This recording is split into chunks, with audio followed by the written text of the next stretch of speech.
Hi everyone, welcome to Aussizz Conclave 4.0. My name is Alpha. I'll be your session coordinator for today. We hope that you are excited to know all about telecommunication network engineering courses and PR pathway. Now, get ready to meet the expert who will guide you through your journey today. First, I'll start with Mr. Karan Singh. With over 6.5 years experience in the educational field, Karan Singh has established a distinguished career as an education team leader in Aussizz Group. Next, we have Ms. Neha Singh with over 5 years of dedicated service in the migration industry.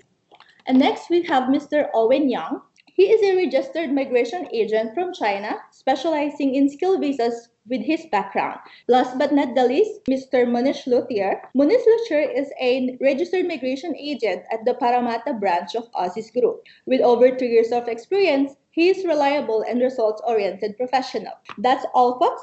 Relax and enjoy the session. You're in good hands. Let's get started with Mr. Karan Singh.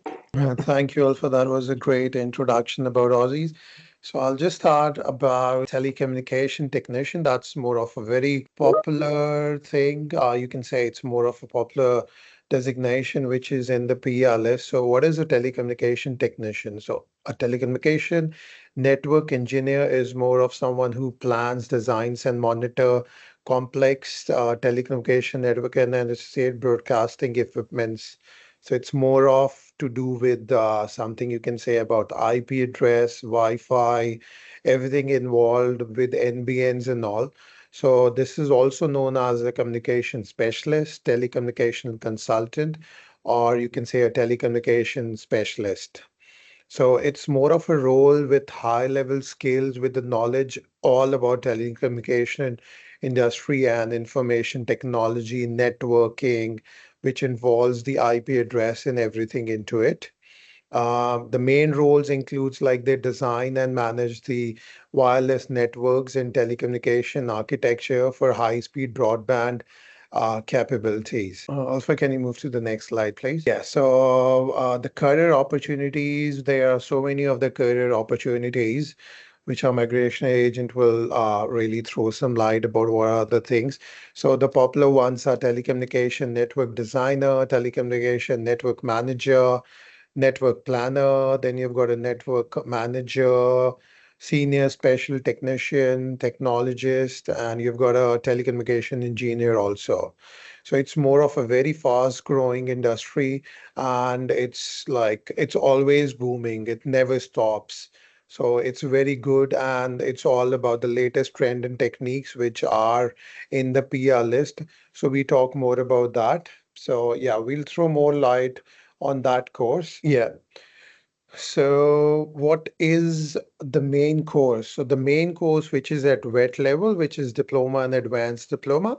So we have to choose the right course. So whichever course is there at a wet level, we have to make it a point that all the subjects are related to a telecommunication. So the code is also there. So advanced diploma of telecommunication engineering, the course duration is usually 2 years. And we have got multiple providers like Byron, Page Institute, Milcom, which is in Sydney. Otherwise, you've got SS, Sydney School of Business and Technology. And these are the correct courses because it covers most of the full course and the units of which are included for getting the assessment done. The other one which is there is Advanced Diploma of Telecommunication Engineering. This course is usually for 1 year, but which we say is an incorrect course which has not to be completed there for 2 years of study because if you have to apply for a TR, it also has to be for 2 years. That's why we have to see that the course has those units and also the duration is 2 years so that the course can really lead you to a TR also. The other course which usually is popular is Diploma of IT and Advanced Diploma of IT. It may have some units in telecommunication, but that's why we have to see the more of the units are in the telecommunication so that your assessment can be done. Yes. So we've got different providers at wet sector in Brisbane and Melbourne. You've got 𝐜𝐵𝐿, you've got Brighton College, 𝐬𝐵𝐿 College is there. They've got branches all over Australia.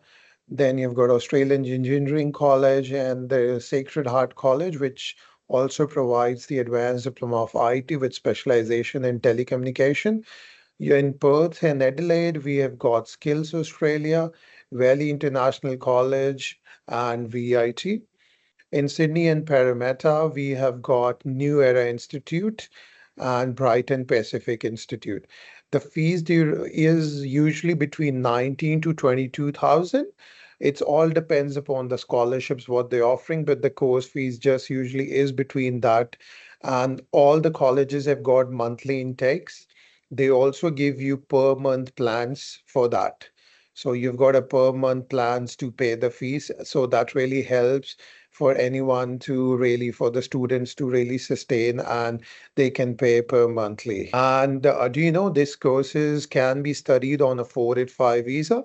For instance, if you have done any bachelor's or a master's and you want to do this course on the side, so this course can be fast tracked and can be done in 1 year, and then your skill assessment can be taken care.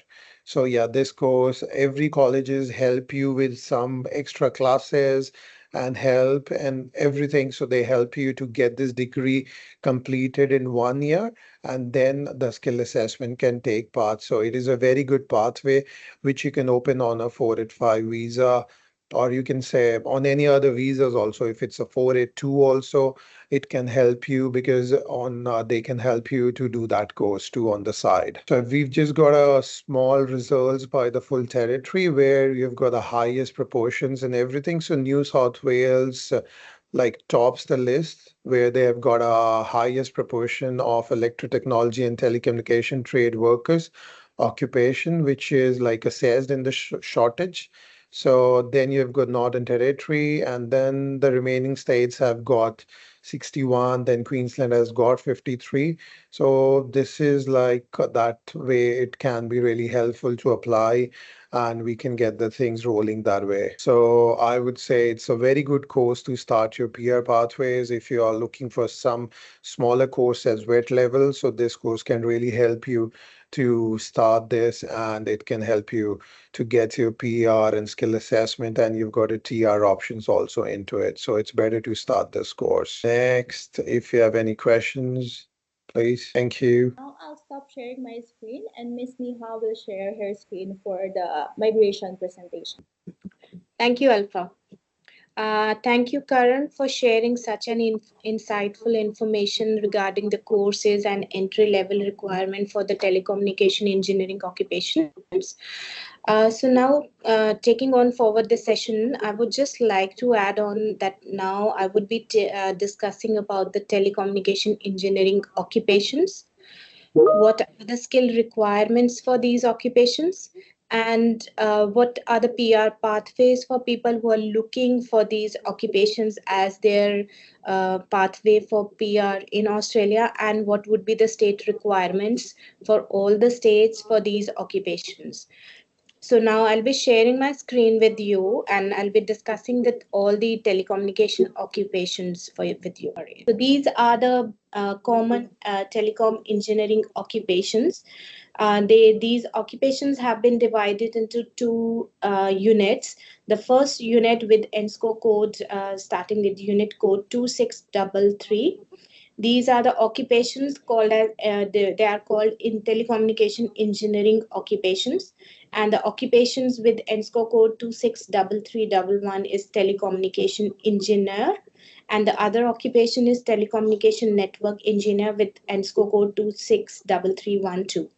Apart from this, sorry, Neha, they cannot see the screen. Okay, just hold for a minute. Sure. I think it's been shared. Can you share?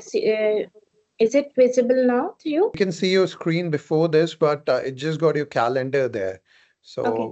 we need Just to have that thing, please. Yeah. Can you see it now? No, it's still the same.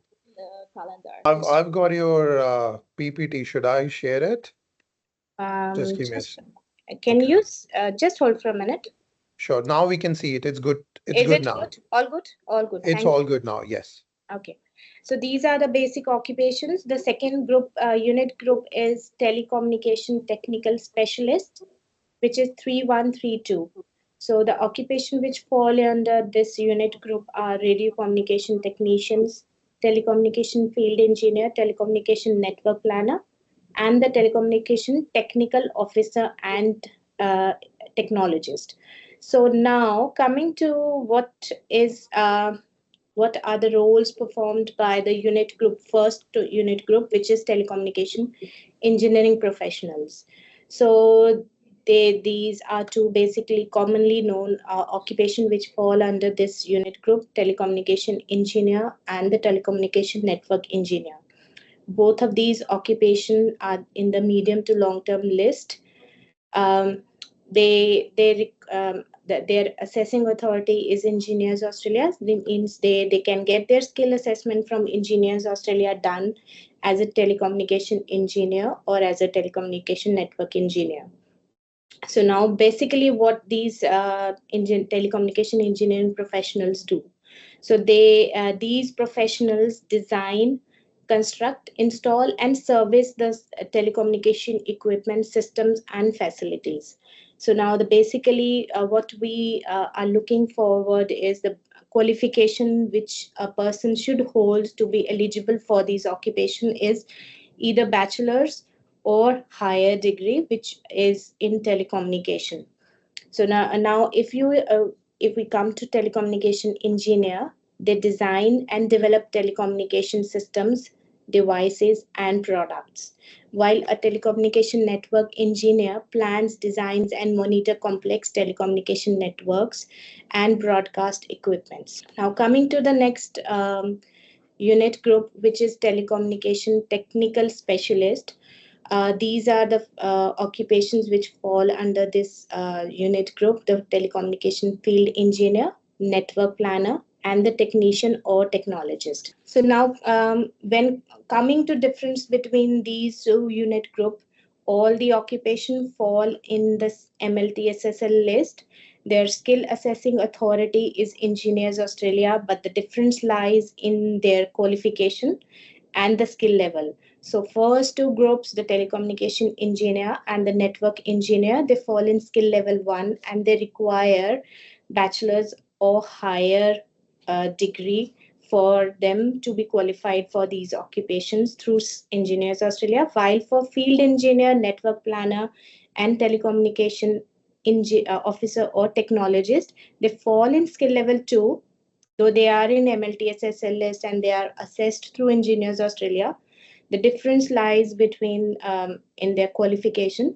A person who is holding an AQF level associate degree or an advanced diploma or even a diploma level in engineering, they can be qualified for these occupations. So now next coming to the skill assessment for these occupations. As I've told you, all of these unit groups occupation, Engineers Australia is the assessing authority, and it would be assessing their the qualification as well as experience for these occupations. So now once we are to Engineers Australia have their categories for the occupations. So if you have done bachelor's or higher degree for 4 years, then you fall for professional engineers, which is level 1. But if you have a bachelor's or higher degree, which is 3 years or less than 4 years, then you are qualified for engineering technologist, which is also level 1. But if you have an associate, advanced diploma, associate degree, or even a diploma in engineering, which is for 2 years, you qualify for engineering associates.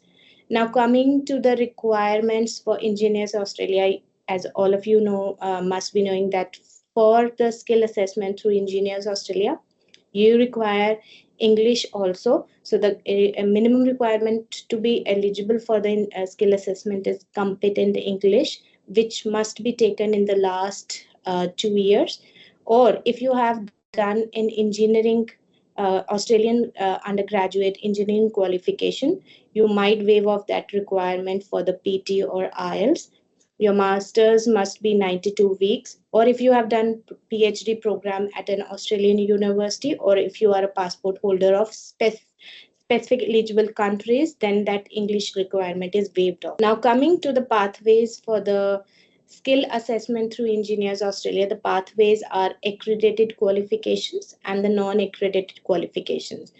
The graduates of accredited programs and qualifications publicly listed as accredited are eligible for migration skill assessment via the accredited pathways. The accredited pathways through Engineers Australia is first is Australian studies. If you have studied from Australia some bachelor's or master's which is accredited through Engineers Australia, you qualify through Australian qualification pathway.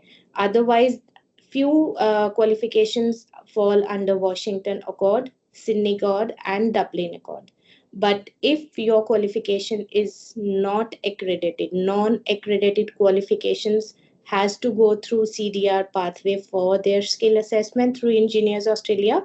CDR pathway means competent demonstration reports. So these CDR reports are based upon the projects which you must have taken during your qualification for bachelor's or higher qualification. The projects you must have taken up. On those projects, you prepare your CDR reports and then you go for your skill assessment through Engineers Australia. So now people come to us.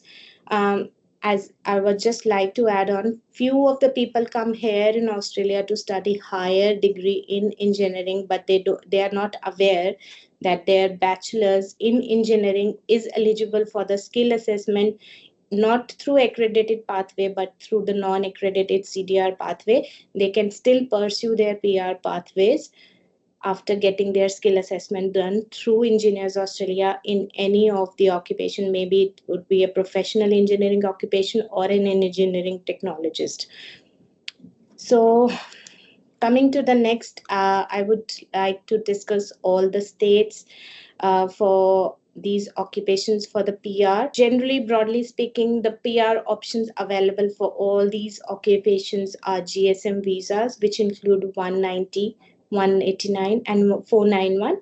Apart from them, if you have experience in certain amount in your nominated occupation, you might be qualified for employer sponsored visas, which are 482, 186, 494 visas are also available for PR for these occupations. You need to know what subclass of the visa you are eligible, and accordingly you can pursue your PR pathways. Now coming to the GSM visas, state nominated visas, there are 6 states in Australia and we have to know the particular requirements for all the states of Victoria so that we can pursue our PR pathway through 190 and 491. So we'll be discussing the state requirements, state nomination requirements for all the states.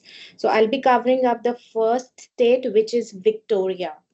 So now if you are living in Victoria and even if you are an offshore applicant, you can pursue your pathway for Victorian nomination 190 or 491 being an onshore or an offshore applicant.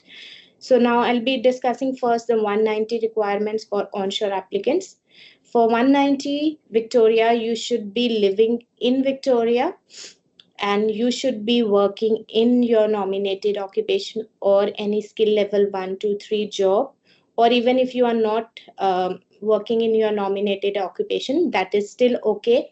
You have to submit your expression of interest and your registration of interest. And if you are working in your nominated occupation or any skill level 1 to 3 job, you have to claim annual earnings in your ROIs. And if you are an offshore applicant, you must be committed to live in Victoria and you should have your skill assessment, your points and English scores. And if you are looking for 491, for the onshore applicants, you should be living and working in regional Victoria.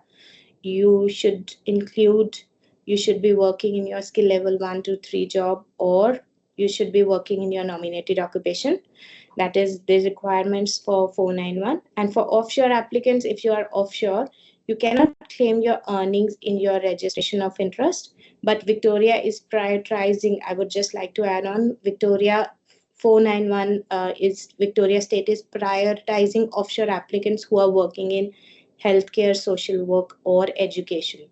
At present, Victoria is closed for this financial year, but in the coming financial year, you just need to look into the requirements of the state, and if you're meeting the requirements for 190-491, definitely you should apply for your PR pathway through Victoria. So next, going to the next state, which is New South Wales. Munish would be taking up the state and he'll be discussing the state requirements for New South Wales. So Munish.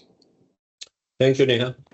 All right, guys, for the NSW skill nominated visa, which is 190-491, I'll talk about 190 first.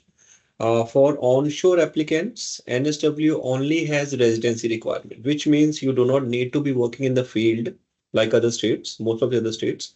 They only have a residence requirement. That means if you are in NSW and you have decided in NSW for the last 6 months, you are eligible to apply for 190. For offshore people applying from offshore, you must be either currently residing offshore and have continuously resided offshore for a minimum period of 6 months to lodge your 190 EOI. And similarly for 491, NSW has two pathways in 491, pathway 1 and pathway 2. So in pathway 1, you can directly apply with to investment NSW, which means whichever RDA, local RDA, if you have been living in some local RDA, which means the local council, you can directly put an application with them. And their requirements are that you have been living and working in a designated regional area of NSW from the last 6 months, and you have been earning a minimum pay of 70K per annum or pro rata. So if you have been working part-time, it could be 35,000, 20 hours per week, and you're eligible to apply under pathway 1, which has very high chances of getting picked. The pathway 2, anybody from anywhere in NSW can apply for pathway 2. So you don't have to move to a regional area to apply under pathway 2. Even if you're in a city, you can apply from anywhere. So this is for the NSW. I'll move on to the next slide, Neha, please. Sorry, Munish, you are on mute. I think, Owen, it's for you. It's not for me. I think, Owen, you need to talk on the Queensland thing. Neha, is it? Oh, okay. So I'm gonna talk about the South Australian state nomination and Western Australia. So are you able to help me to? Can you hear me, Owen? Yes, I can hear. Can you hear me? Yes, I'm taking up the Queensland now. Okay. So, Oh yeah. You can start the Queensland, and then we'll move forward to the South Australia and Western Australia. Okay. Yeah. So for the Queensland state requirements for 190-491 for people living and working in Queensland, for 190, the point requirement is that you should have 75 or higher points.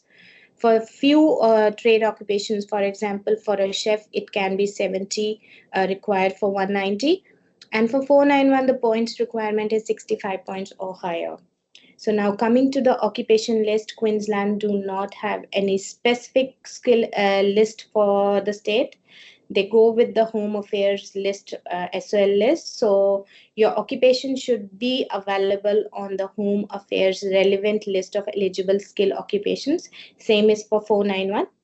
English requirement for 190 is competent or higher. Same is for 491. It should be competent or higher. The work experience requirement for 190 is that you have to be living, you should be living in Queensland and should be undertaking full-time post-qualification employment, which should be minimum 30 hours per week in your nominated or closely related occupation for 3 months immediately before your lodging of your expression of interest.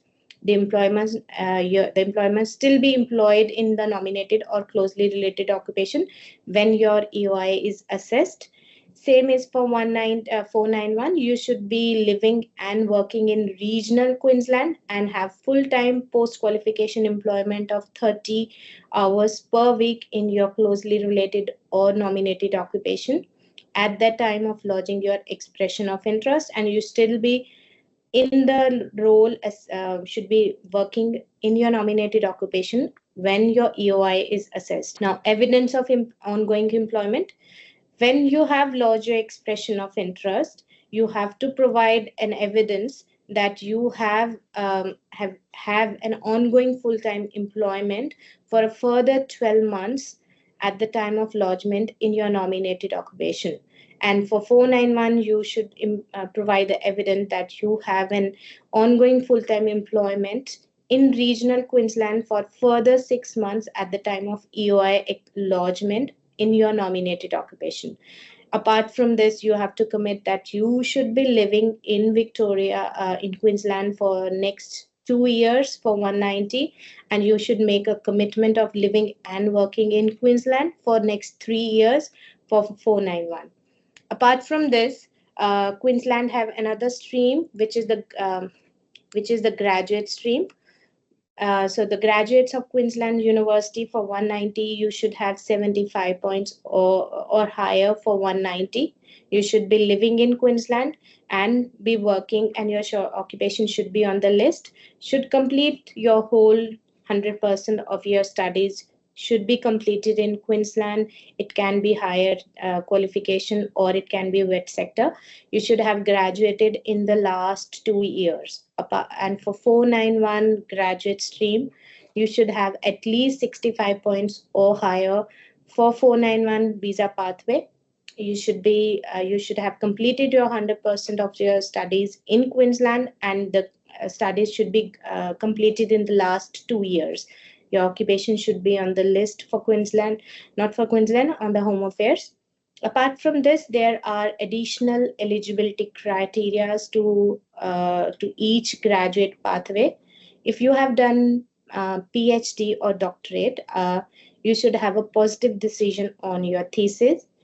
Job offer is not required, but if you have graduated in masters in STEM or agriculture, full-time employment minimum 30 hours in your nominated occupation is required by you after the completion of your studies. And for graduates, masters who have done masters but not in STEM or agriculture, a GPA of 6 or above for 190 and a GPA of 5.0 for 491 is required, with full-time employment minimum 30 hours in your nominated or closely related level 1 occupation. And if you have done bachelor's from Queensland, your GPA should be 6 or above for 190, and for 491 it should be 5.0. And you should also be having an employment in your nominated occupation full-time minimum 30 hours. Apart from this, we have another stream for Queensland, which is the small business owners in regional Queensland. So if you are living in Queensland, but you are not a graduate and you are owning a business in regional Queensland, this can be another option for you to apply for the PR. For this, your occupation should be on the relevant legislative instrument. You should have evidence that you are living in regional Queensland. Applicant must be working for the business full-time, means you must have full work rights so that you can carry on the business in Queensland in the regional area with full-time work rights with 30 hours per week. You should own the business 100%. There should not be any partnership or joint ventures, because they would not be eligible for the stream if you are having any partnership or joint ventures for the business. Your business should be located in regional Queensland only to be eligible under this stream. Now, there are two streams for Queensland Small Business, Pathway 1 and Pathway 2. So if you are purchasing a business and there are additional requirements for Pathway 1, the requirement is that your business purchase must be operating for a minimum of 2 years in its current location immediately prior to purchase, and you must invest minimum of 100K in the purchase of that business. Apart from this, operation of the business, you have to provide that you have been operating the business for a minimum of 6 months after settlements, and you have to demonstrate the requirement that you have employed at least one Australian resident for 20 hours per week, or 2 employees who are Australian PR or citizen for minimum 10 hours per week. Your employees cannot be your family members or subcontractors. Apart from this, the additional requirements for Pathway 2, which is a startup business, is that you have to provide evidence that you have been operating a profitable startup for a minimum of 2 years with a turnover of 200K in the last 12 months prior to your application. So these are few pathways for Queensland to apply for. Next, I'll be giving up the state requirements for Canberra to Munish. So Munish, you can take over the next slide. Thank you, Neha, for this detailed info for Queensland. Okay, guys, for the ACT Canberra, so we have different streams. So the first one is PhD streamlined version. So the ACT offers streamlined nomination for holders of a doctorate or PhD, people who have done a PhD at a university in ACT. So you will benefit from a simplified application process with minimal supporting documentation. Priority processing is given and there is no fee to apply for it. So you will receive an invitation to apply for ACT nomination within 7 days under this stream. Your nominated occupation does not need to be on the ACT critical skills list. So you may nominate any occupation on the relevant Department of Home Affairs list of eligible skilled occupations, as long as you have the mandatory skill assessment. For Canberra residents under this stream, you're eligible to apply for ACT doctorate streamlined nomination if you have lived in Canberra for at least 12 months at the time of invitation, or completed a professional or research degree, doctorate degree at an ACT university. People who have moved interstate or who are currently interstate but who have previously finished a degree from ACT are still eligible to apply as long as they do it within 2 years of finishing their degrees. So this is the PhD stream. Neha, can you please move on to the next slide? Okay. The second option is the ACT resident pathway. Right. So there are different options for 190 and 491. I'll go through the 190 first. So for the 190 version, you need to be living in Canberra in the last 6 months and continue to do so until the date of invitation. For employment, you have worked for at least 26 weeks with a minimum of 30 hours per week in those 26 weeks. Self-employed people, 12 months of employment and minimum taxable income of 1,000 is required per week for at least 26 weeks. And a small business owner, you must be operating a business in ACT. If you have a spouse, they should also be resident in Canberra, and make sure your relationship certificate is registered. You have obtained a relationship certificate if you guys are into a de facto relationship. That means if you're not married. So that is for 190. For 491, for 491, the previous slide, yes. Guys, for 491, the residence requirement is 3 months and you must continue to live in Canberra until the date of invitation. For employment, you must have worked for at least 13 weeks with a minimum of 15 hours per week. For self-employed people, 12 months of employment and minimum taxable income of $520 per week for at least 13 weeks is required. And you must, if you are a small business owner, you must be operating a business in ACT. Again, for the spouse, the similar requirements, you must obtain a relationship certificate if your spouse is living in Canberra and you guys are not married. And the next pathway, Neha, can you just please move on to the next slide? Okay. People who have been, who are applying for ACT from overseas, so you must have a nominated occupation on ACT critical list. Keep in mind, guys, this is different from the Department of Home Affairs skill list. Go and check your occupations on the ACT critical list. Relevant overseas work experience is required. So for 190, you need to have at least 3 years of full-time postgraduate work experience in your nominated occupation, and that must be in the last 5 years. For 491, you need to have minimum at least 3 years of full-time postgraduate work experience in your occupation in the last 5 years. Also, you need to check that your skills are required in ACT. That means you do some research and then only they will nominate you if your skills are required in ACT. Residency, you are currently living overseas and you have not lived in Australia for the last 12 months. And also keep in mind, guys, if you have ever lived in Australia, you do not hold a current Australian visa or a bridging visa, with the exception of an Australian visitor visa. Also, in the last, you need to show settlement funds that you are ready to migrate into Australia. That means you need to show the living expenses and all that. That's it for the ACT nominated guys. We'll move on to the next state. Neha, can you please pass on to the... Owen has to take that. You have to take the West Australia thing. Oh, yeah. Sure. Yeah, talk about the Western Australia. Western Australia is quite straightforward, actually, for the telecommunication. For the telecommunication field, like they are on Schedule 2 list, which means if you want to apply for 190, you just need a 6-month full-time contract. If you apply for 491, there's nothing you need. And then if you are graduate from Western Australia, you can apply straight away after you got the skill assessment. Okay. Yeah, that's for the Western Australia. And for the the telecommunication is on Schedule 2, all right? So I didn't cover the Schedule 1. That's for the health occupations. All right, then we move to the South Australia. South Australia is really straightforward as well.